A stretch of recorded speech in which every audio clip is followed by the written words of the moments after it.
যুবক, আজকে তোমাদেরকে বলি, তুমি যদি মুসলমানের সন্তান হয়ে থাকো তাহলে আজকে তোমাকে এই চিন্তা করতে হবে, এমন কাজ আমি করব না যেই কাজের জন্য আমাকে মৃত্যু পরবর্তী জীবনে আমাকে গুনাহ পেতেই থাকবো, এই কাজ আমি করব না।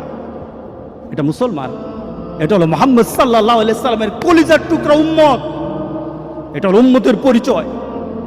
আজকে আপনি আশ্চর্য হবেন, গোটা পৃথিবীতে এখন নেট ব্যতীত মানুষ থাকতে পারে না। আজকে যুবকগুলি এগুলি ছাড়া থাকতে পারে না।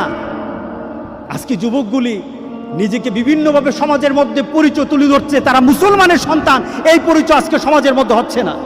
আল্লাহ সুবহানাহু ওয়া তাআলা আমাদেরকে বলছেন, ইন্না নাহনু নুহয়িল মাউতা ওয়া নাকতুবু মা কদ্দামু, আমি তো মৃতদেরকে জীবিত করি।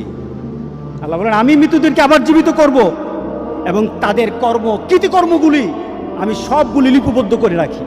ওয়া কুল্লা শাইইন আহসাইনাহু ফি ইমামিম মুবিন, আর প্রত্যেকটি জিনিস সংরক্ষিত আছে তোমার জীবনের, প্রত্যেকটি জিনিস সংরক্ষিত আছে।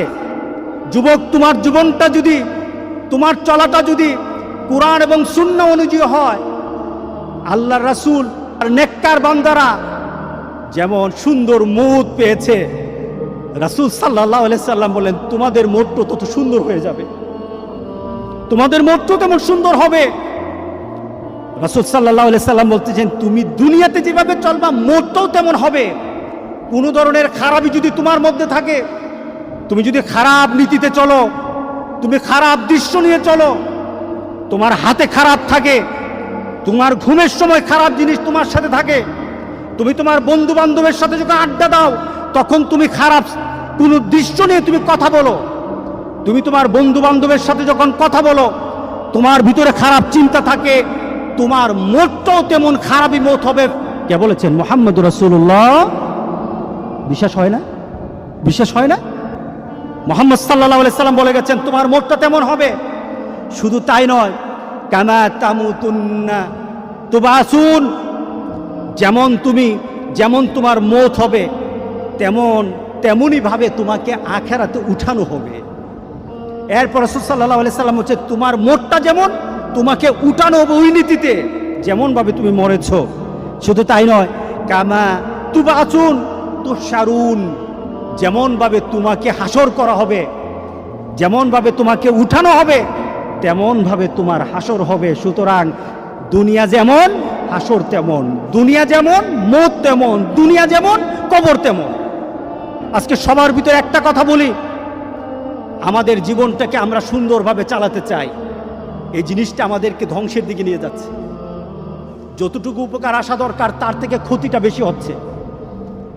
আজকে যদি সমাজে সন্ত্রাসী শিখতে চায় তাহলে এখান থেকে সন্ত্রাসী শিখে, ছোট ছোট বাচ্চারা পর্যন্ত সন্ত্রাসী স্টাইল শিখে কিভাবে মারামারি করতে হয়, সব কিছু এখান থেকে শিক্ষা হয়।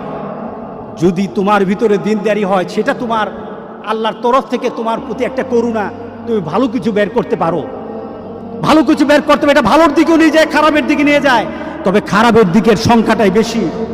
তাহলে আজকে আমরা এই নিয়ত করব যে আমাদের চোখকে হেফাজত করব। কারণটা কি? এই চোখ সম্পর্কে প্রশ্ন করা হবে, আমাদের যৌবন সম্পর্কে প্রশ্ন করা হবে।